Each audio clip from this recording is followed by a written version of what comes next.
بسم اللہ الرحمن الرحیم۔ السلام علیکم ورحمۃ اللہ۔ تمام معزز سامعین و ناظرین کو انفارمیشن پوائنٹ کے پلیٹ فارم پر خوش آمدید۔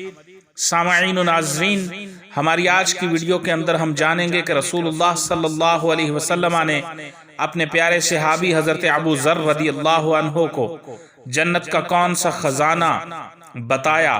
سامعین و ناظرین، مسند امام احمد بن حنبل میں روایت مروی ہے، رسول اللہ صلی اللہ علیہ وسلم نے فرمایا، اے ابو ذر، کیا میں جنت کے خزانوں میں سے ایک خزانے کے بارے میں نہ بتاؤں؟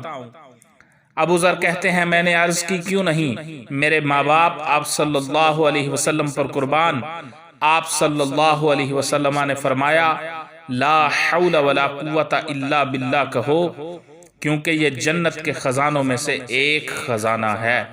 یہ مسند امام احمد بن حنبل کی روایت ہے کہ رسول اللہ صلی اللہ علیہ وسلم نے حضرت ابو ذر کو بتایا کہ لا حول ولا قوت الا باللہ، یہ کہنا جنت کے خزانوں میں سے ایک خزانہ ہے۔